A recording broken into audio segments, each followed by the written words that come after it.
Novo jara nyakwanya chane ae kawuono amoso ni ruoth opaki kendo basani luonga ni Kennedy Odhiambo Chieng' Awuod Kolwa nyinga mane odongo tiyogo koda nyiluonga ni Kenato Wuod Mbeme.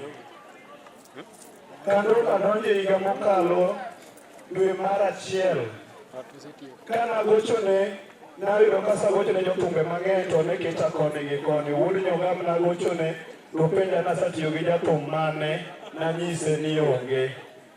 Wuod Nyogam nonyisa ni ka onge to werna thum achiel kaponi jathum. Nawero ne thume mare ber gi sura. Neno odiochieng' tich adek, tich ang'wen notiyo kamoro Kondele to nyisa nadhi kanyo.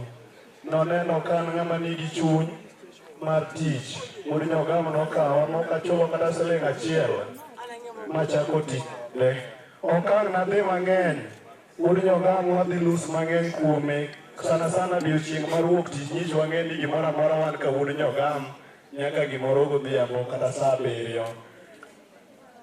Kanochopo chieng' ma Wuod Nyogam ne tho, nonyisowa maber nodhi loso yo ma Nairobi. Kendo kata nwadong' to moloyo nwadong' gi moinane kunene. Mae ng'ama nwadong' go kanyise ni wadong' adong'a Wuod Nyogam dhi loso yo ma Nairobi. Kendo onyisowa nodhi losonwa yo. Gari ne tin manokonyal ting'owa duto. Kane gidhi kochopo kiny to kijana ni gochona saa 8 ni jatelo Dajali nakone ni aya. Nawuone maber bere ma Wuod Nyogam nitie. Noling' dakika 5 ochak nyamin gochona mabeti. Takone ni gima Wuod Osiri onyisa ni jatelo Dajali tang'ado simbe. Naoro ne namba Wuod Osiri. Koling' to Wuod Osiri nyisa ni simb Ovinyo donjo to polis mako. Dwaro ng'at man ni Nairobi. Naoro ne namba Fedija Kadongo. Mane ng'ama nong'eyo. Dakika 5 to nogonya ni Ovinyo satho piny nochama nikech nang'e ni Ovinyo mane riembo gari. Nawinjo ka chuny obwok tang'e ni Ndogo nobet mbele. Nawuok nikech Ndogo nahero gi chunya te. Wuod Nyogam nyageno kabisa. Nawuok ablode kapok achopo tinyisa ni Wuod Nyogam bende otho. Ne litna. To gi sani Wuod Nyogam adhi gonyo nodhi oywe. Tadwanyiso ni Wuod Nyogam otho. Tagena ke alok nyinga. Agono thum Wuod Nyogam achiel mana kuom dakika 2. Ayo Wuod Nyogam nyakware dayo gonya nyon thum gi muolo. Kawuono werene mumo winyo ero handi yuoro mera jadiana. Karolini nyathi jobondo yuoro mera wesandaga. Karo manya jobondo yuoro mera wesanda. Nyaro marana timina deti ber. Apani kiwiro dono kinona elo kupugore. Osagonu dakte gro pesa biyo. Aweyo kasai mondo gwendo. Wuod Nyogam adhi gone kata choma piny kama itie chalo biro ywe.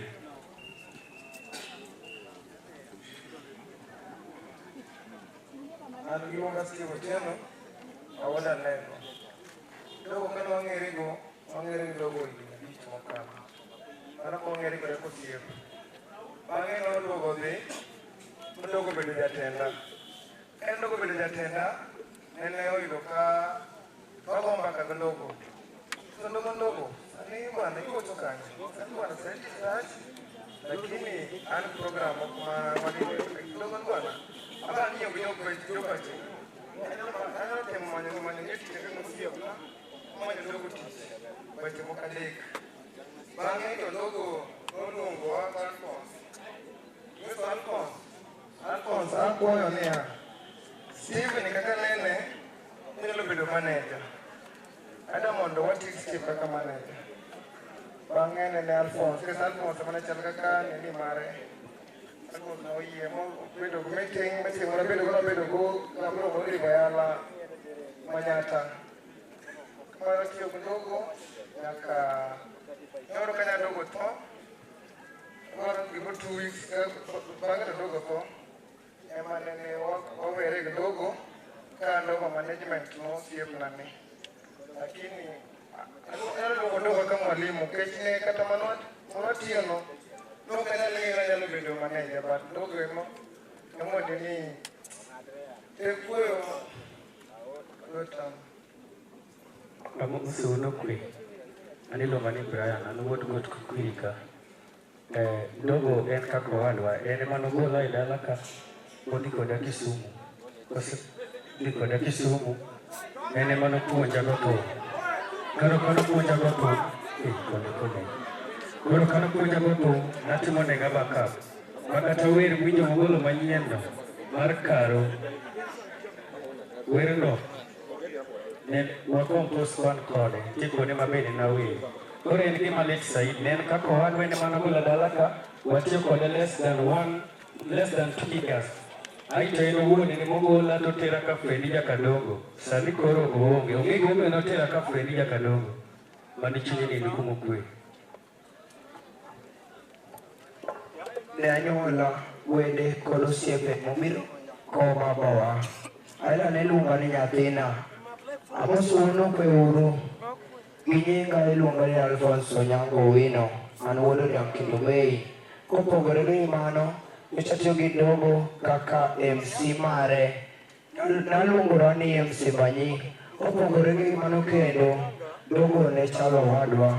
Ane Alphonse. Miwinjo kawachino osiep Dogo no.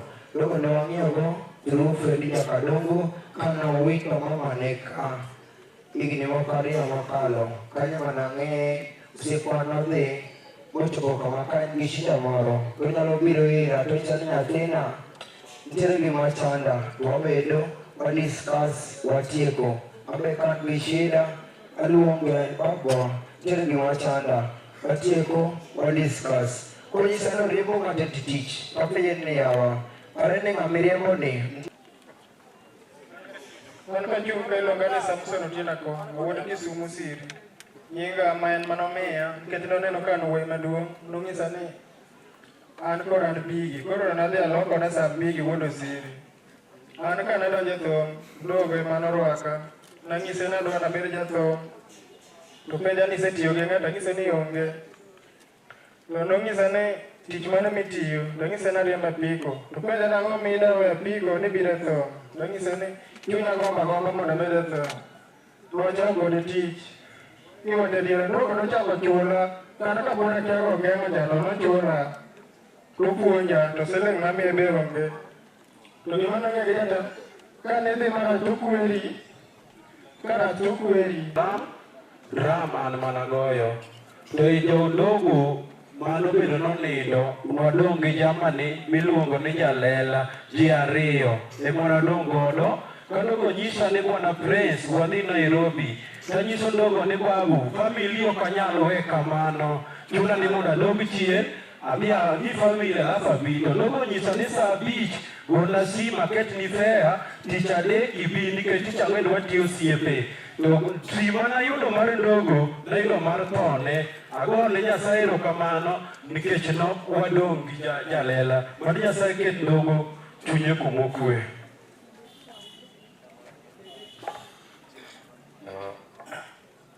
Kanisa maler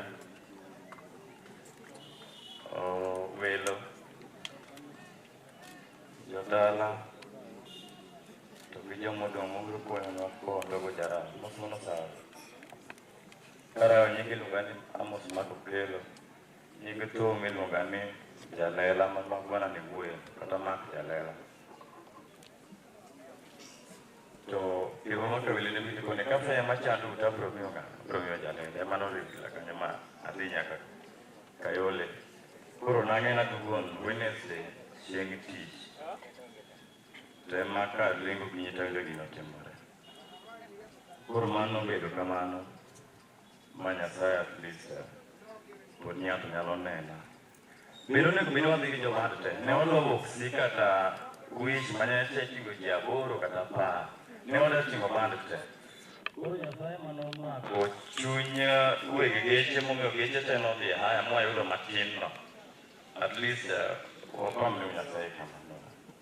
Koro andoga ng'e 2012 wasedak kode mang'eny, wasetiyo kode mang'eny. Ok agwat mang'eny dhano bende erokamano. Iluonga notoinja nimo an bande si mar Dogo. To aonge gi mang'eny madawachi erokamano. Amoso mne kwe.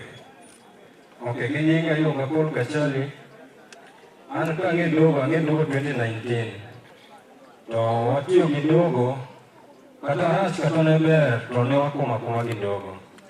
Ma ji nodhi, joma ne neno ni pesa tin, to nadong' e band dogo ka dogo jara. CV no introduce through dogo, ma ne watiyo nyaka sa mogik niedi. Omiyo manyalo chonge, alamo ni Nyasaye oket chunye kumokwe. An nyinga iluonga ni Samuel Chemonyango. Nyinga mong'ere mar thum iluonga ni Sam Jangolo. Ka nachako thum, nabet osiep ndogo. Ne wan ga friends ahinya. Time no nokati gi ng'ata ng'ata. Ne kayudo show na matin, tadhi tatiyo. To chieng' moro ndogo oluonga. To nyisa ni Sam, aneno ka pod itin, sani manage band tek. Koro adani ng'i Kisumu kae artist minyalo tiyogo, kok inya tiyo koda, to mondi itigo. Jango madonga vero nyaramaro, obere vero yuro chingama. Jango madonga vero nyaramaro, obere vero yuro chingama. Shirio esanga gamana, Shirio esanga, lano bera maoda. Nyar Timothy, Joshua Jakano, Osna George Emole Dinyoremo, Felix Unyaboro ya hai.